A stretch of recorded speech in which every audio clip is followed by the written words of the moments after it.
Dude, what'd you do to my client's house? Just making it better. So yes, today we're going to talk about the process and cost of remodeling a house, and as a reference, we're going to use this house that I helped my client buy on the west side of Los Angeles, where the median price for a single family house is around $2 million.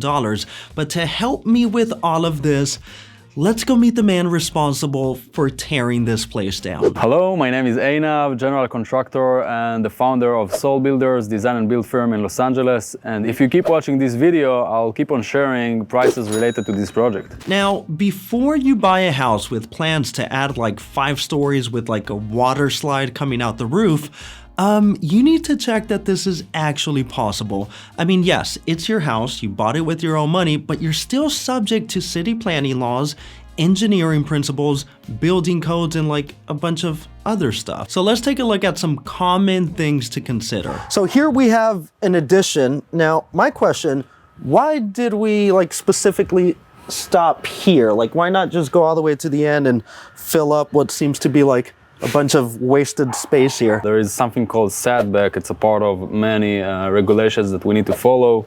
On the city of LA, setback from property line on a side, from the side setback will be 4 feet, back will be 4 feet, front is a different case. And it varies depending on the zoning. It varies depending on the zoning. So just because it's my house, I can't just build whatever I want. Is that right? That's very correct. Okay. So now that we're on top of this addition and that the dog is barking, and that we're on top of this addition, to give the viewer an idea as far as pricing, if I wanted to add, let's say 500 square feet to a house, including a bathroom, and I know this is a tough question and no contractor ever wants to share pricing, but is there a rough rule of thumb that we can use as to how much that would cost?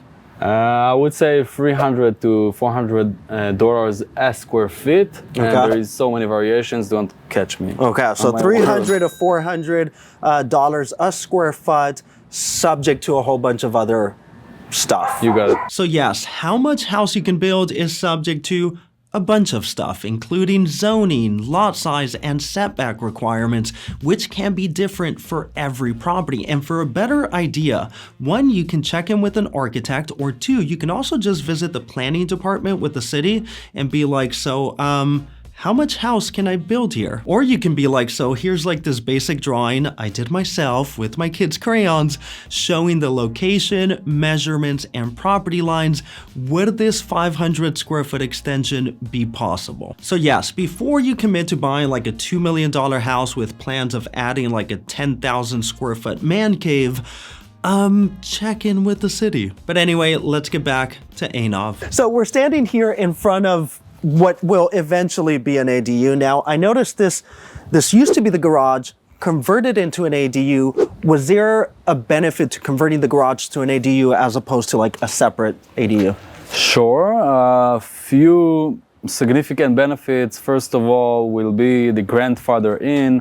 So we just spoke about the setback from property line. If we have an existing space on the property, for example, this garage, right on the property line, we can call for an exemption from the setback. Which allowed the homeowner to have a little bit more of usable backyard by being able to push that. That's right.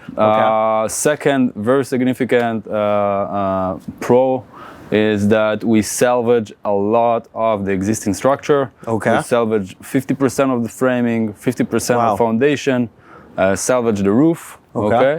And that saved the owner 25% of the entire cost. That is a benefit. That is a very good benefit. Below. And by the way, my name is Daniel RANGEL, real estate agent on the west side of Los Angeles. If I can be of any help, it would be an honor. And for a free consultation on buying or selling, you can find my information in the description below. And if you like this video, don't forget to hit like or subscribe.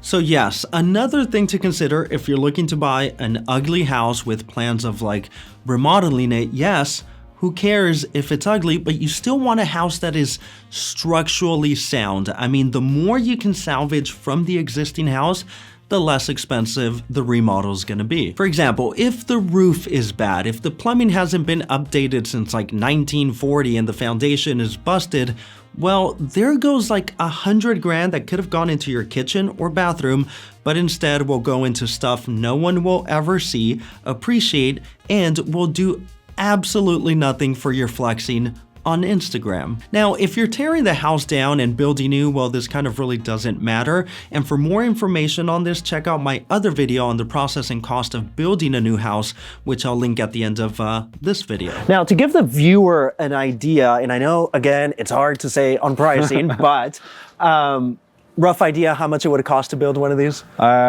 Existing good condition, 2-car garage, 400 square feet, 130,000 to 160,000, include planning, permitting, construction.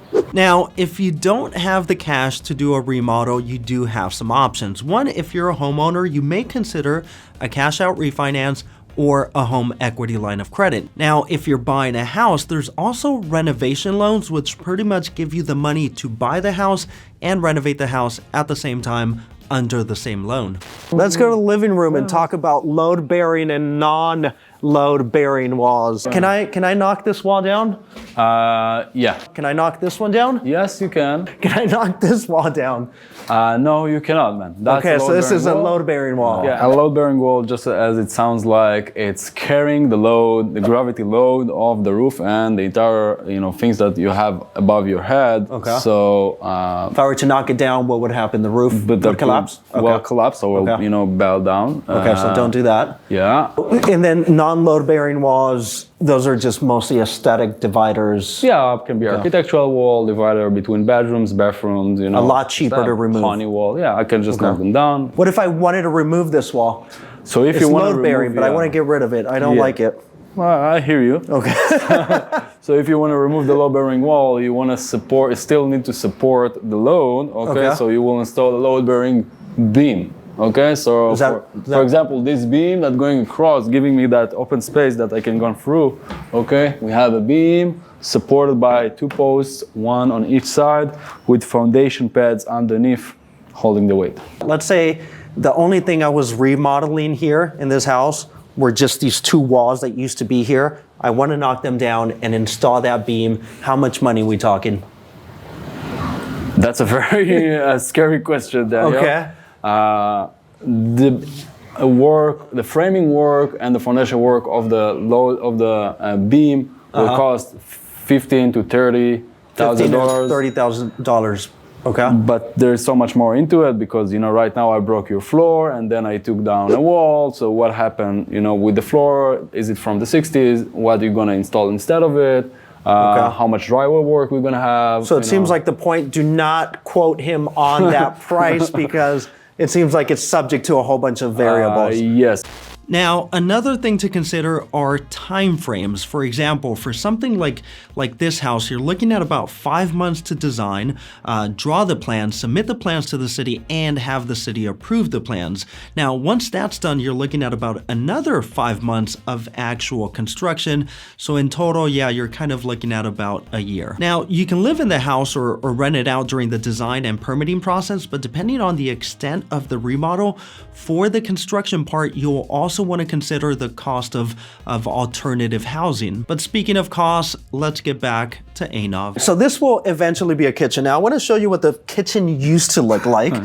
Don't laugh, man. Come on, it was a nice kitchen. Yeah. But anyway, to give the viewer an idea, what are we looking at typically average kitchen as far as pricing?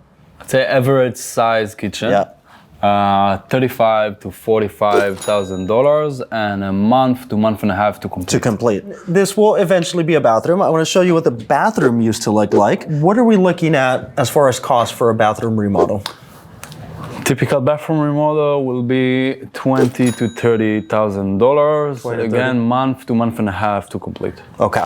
Now, another thing to consider, my personal advice as a non-practicing certified interior designer and a real estate agent is consult with an interior designer or work with a design build company, which is pretty much a contractor that does design and construction in one service. The thing is, design is incredibly important. I mean, when it comes to selling a house, sometimes it doesn't even matter how much money you spent, but rather how good does it look? So if it costs a little bit more money to get a designer on board, absolutely worth it. Now, sometimes there's an overlap of talents, but generally speaking, keep in mind that an architect, contractor, and a designer are not the same thing. An architect can tell you what you can build and also draws the instructions to build the house, aka the blueprints. The general contractor is the person who follows those instructions and builds the house, and the designer is pretty much the person who makes the house look good. All right, EINAV, so what are we looking at total cost? Rough idea to pull off something similar to this. And actually, if you want to let us know, what did we do here? So on the main house, we did a 200 square foot addition. We adding 1 bedroom, we adding 2 bathrooms. We are replacing the entire flooring. We did a full kitchen remodel, and of course drywall, stucco, etc., etc. And we converted the 2-car garage to 400 square feet, 1 bedroom ADU. Total $350,000 to $400,000.